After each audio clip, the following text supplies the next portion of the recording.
Welcome to Dollars and Cents with Freedman Financial, the home for financial advice in a language you can understand. Created by Marc Freedman of Freedman Financial, he and his team of certified financial planner professionals will discuss timely topics that help individuals and families make smart financial decisions. And now, get ready for this week's edition of Dollars and Cents with Freedman Financial. Welcome back to another edition of Dollars and Cents with Freedman Financial. My name is Marc Freedman. And I'm Marian Gilman. And we're here to provide you with some financial advice in a language you can understand. Here we are heading into the month of March, Marian. You know, a couple months behind us, but, you know, I know you always say, oh my God, the time is just flying. I really think it is. But it's because I'm old. It goes no faster than it went last year or 10 years before, you know that? Well, I don't know about that. They tell you, they say that, they say, yeah. So they say that as you get older, it seems faster only because you've lived more years. So relatively speaking, you know, when you were 10 years old and a year went by, that was 1/10 of your life, right? I don't know. Whereas now, it's not 1/10 of my life anymore, unfortunately. I'm kind of thinking that now that I'm older, it should go slower. I sleep longer. So, I mean, I'm Do not you? that... Oh my God. I didn't think you slept at all. Yeah, no, I've been finding that, you know, Laura and I go to bed like around 10 o'clock or so. Oh, big nightlife, huh? Yeah, big nightlife. And we do too. And I'm up at 7. Okay. So, well, you know, I got a lot of sleep. That's a lot of sleep, 6 yeah. or 7, you know. Yeah. Well, I go to bed at 10. Maybe I go to sleep around 11 or so because I'm like one of these fools. I'm on my phone. Oh, you're not supposed to bring it in your bedroom, I know. Mark. So that's one of the things I wanted to talk about today. So I did something very interesting this weekend. You did? Yes. So on Thursday night, as I'm driving home from work, I get this message on my car. Yeah. That my Sirius XM subscription has ended. Oh. And I'm thinking, how did it end? Well, it turns out when I signed up for my Sirius XM subscription, it was on a credit card that has since expired. Oh. And so I needed to renew it. And all of a sudden, all the news stations that I've been following on Sirius XM, because I told you, I jumped from MSNBC to CNN to Fox. You've been a big news junkie. News junkie all the time. It's in my car, and it's not there. Huh. And all that I had What'd you do? was radio stations and music stations. Yikes. And I thought to myself, you know what? I'm not going to renew Sirius XM, at least for the weekend. I'm going to see how it goes. And I just listened to music. And it was kind of nice. It was calmer, wasn't it? It was much, I wasn't like... Your mind wasn't racing. No. And it was really interesting to just be free from it. And we were very busy this weekend. We had activities. I mean, I was in the car a lot, but we were driving to different things. But it was always music in the car. No news. No... It was, I mean, it's what normal people do, I think, but it was kind of nice. There you go, see? Well, they do say, they again, but no, there have been a lot of studies that if you turn off your phone or shut off social media for a period of time, it's amazing how much more productive you are, how much more relaxed you are, less anxious. Oh. And, you know, you actually engage with other people in person. Well, Laura and I were in the cars. We're driving along. We're talking to each other. Oh, my God. Usually we're sitting in the car listening to whatever the news story is or if you listen to podcasts or whatever it might be. Right. But music was it was kind of nice. So did you renew it this morning? No, I have not renewed it. There you Because go. you know what I realized? One of the other things that I did at home, and it's been a way for us to save some money, and this is always financial advice in a language you can understand. Okay. I cut the cord about 6 months ago, and I got YouTube TV. Oh, right. So You told me YouTube that. TV works great, but you know what you can also do? YouTube TV works on my phone. Oh, really? Yeah. So if I want to plug in my phone, not that I'm watching it, but I can listen to any of the news stations that I want to through my phone and on my car, or anything that's on television. There you go. So you're all set. I'm maybe evolving a little bit, and I'm saving myself some money. Good. Not having to pay for Sirius XM. Yeah, that's great. And yeah. There you go. So helpful tips for financial advice in a language you can We're understand. always looking to save you money, some way, some shape. You know what? There are probably a lot of little things like that a lot of people could do. Oh my I mean, goodness. even when honestly, I still have Comcast, and every time we call about our subscription because we want to take something off of it because the bill has gotten so ridiculous. They find some deal for us. Well, what I also realize is subscription model. That's been a big thing. Yes, everybody wants you to subscribe. Right. Pay this amount per month. Well, I'm not a big pay by the month person because I know that there's value in paying for the year. There's Right. usually a significant discount. Sure. Well, here's what happens though, is when you pay by the year, you forget the cost of some of the things that you do. Sure. And so I began to realize that we have a subscription to Spotify. I had a subscription to XM radio. I had a subscription to YouTube TV. And there's a lot of those things that overlap. Sure. I mean, that I don't have to pay for XM because if I want to get music, I can certainly just go to Spotify. Sure. If I want to listen to the news, I can do that through YouTube TV. Right. I'm saving myself money, but sometimes you don't see it. There's a lot of overlap, and you don't really think is. about it. Yeah, sure. And I suppose if you were paying every month, you would pay a little more attention to it. On the other hand, with auto pay, I don't pay any attention to what my bill is. It's interesting you My mentioned that, Mary, Comcast with bill. auto pay, because I Yeah. asked my daughter Alana, she's living in a condo in Boston, and I said, so I hope you're paying your electric bill and your gas bill and just making sure she's paying her bills and stuff. I don't want to ruin her credit. She says, Dad, they're just on auto pay. She doesn't even know what her electric bill is or her gas bill Sure. or the monthly condo fee. She doesn't even know what it is because everything is on auto pay. It's I'm not amazing, so yeah. sure that's a good thing either because they're really not understanding what the costs are to manage the house. She figures as long as her bank account is growing, So she's doing there's okay. enough in there. Oh my goodness. So, it kind of like it gives me a little angst. You but- know, the kids of a financial planner, they always say, though that's not true. Your kids are, I think, very financially responsible. My kids are. And, interestingly, when I met Laura, I was not very financially smart at all.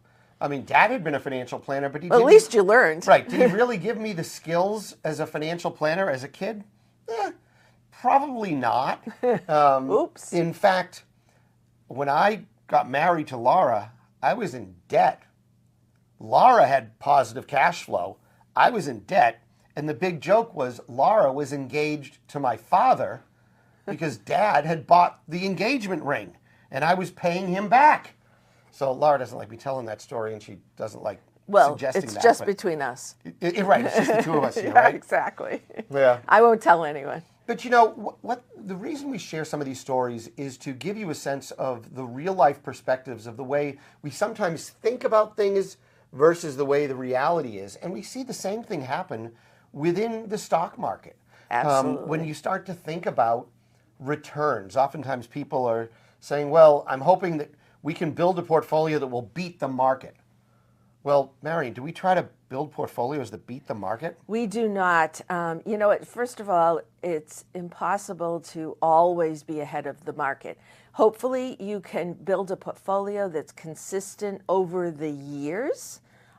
However, saying, I want to beat the market is just not really the best strategy because you're always trying to find some kind of hot stock and you're taking too much risk or you're not taking enough risk and it's just never works out. Well, let's talk about when people say beat the market, they're talking about beat the S&P 500. That's right. And you know what is the S&P 500? Well, the 500 largest stocks that trade on the exchange. Right. But how many people build a portfolio exclusively made of the S&P 500? That's right. No one. And the S&P 500 doesn't necessarily provide good income streams when you're older. So you need to be very careful about saying I want to beat the market. You need to think about what your goals are and then position a portfolio to achieve those goals. Not saying that you don't want good returns on the portfolio, but you want something that is not too risky, you're not jumping in and out of the market, that can be consistent and that can provide you the lifestyle you want on an ongoing basis. And we're not saying not to be in the S&P 500 or to be in the S&P 500. It's just one slice in the overall asset allocation pie. You need to be diversified. It's extremely important to do that. The diversified one, yes, and also asset allocated, because we can also find people will say, well, I own Tesla, I own Cisco, I own Microsoft, I own Google, thus I'm diversified. No. Now, That's not diversification. So diversified. But I don't want to put all my eggs in one basket. You're right. To throw out another cliche. Let's just put them all in tech stocks. No, so what you want to do is you want to be sure that you have some large stocks, small stocks. As Mark just said, S&P 500 are the 500 largest companies in the U.S. What about all those small companies? You know, they could be good. What about foreign companies?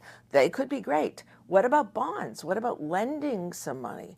Everybody should have some money that produces an income stream and is a little bit safer, more secure. Well, it's all about your risk tolerance. Exactly. And one of the things that we try to understand when we do financial planning for you is what is the return that you need to achieve in order to achieve your goal.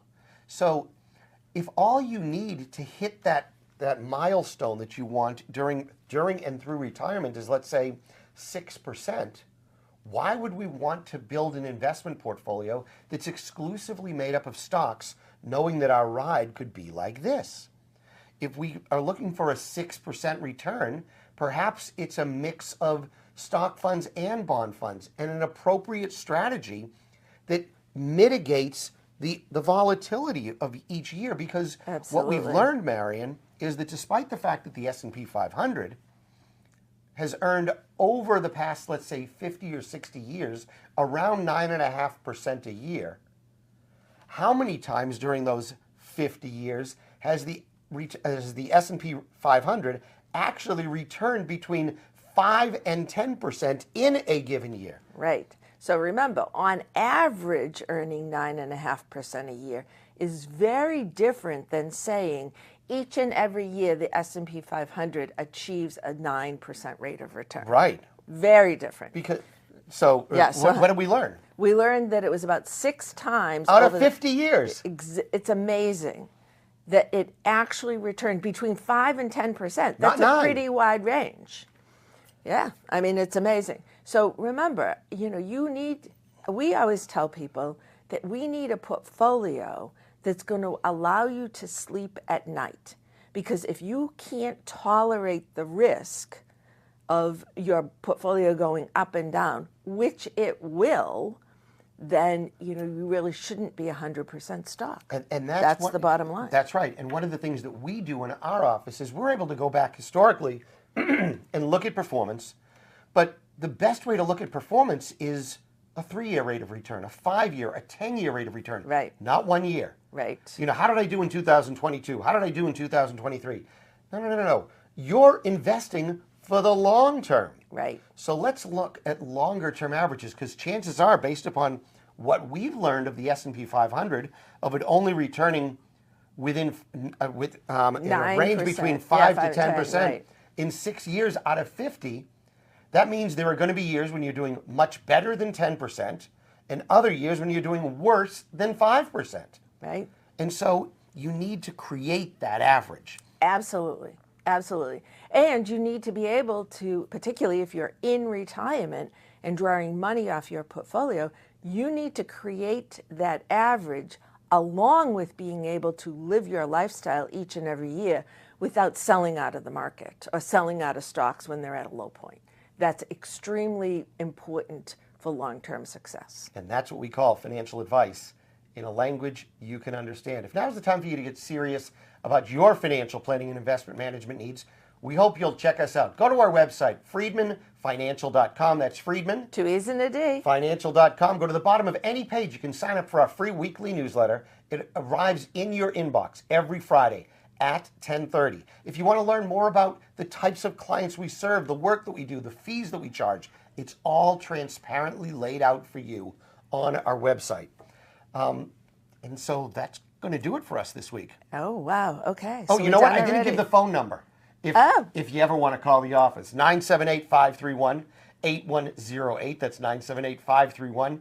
8108. There are still some people that use the phone nowadays. Yeah, but very Not few many. people use the fax machine. Oh, I don't think my son even knows what a fax machine is. Yeah. Anyways. That's going to do it for us this week. Have a wonderful week, everybody. We'll see you again next week with more dollars and cents and financial advice in a language you can understand. Bye-bye. Enjoy. During today's episode of Dollars and Cents with Freedman Financial, your host may have discussed specific financial planning and investment ideas that are for general information only and not intended to provide specific advice or recommendations. Please remember that investing involves risk and may include loss of principal. Always consult a certified financial planner professional, qualified attorney, or tax advisor prior to investing to determine what is appropriate for you. Securities and advisory services offered through LPL Financial, a registered investment advisor, member FINRA, SIPC.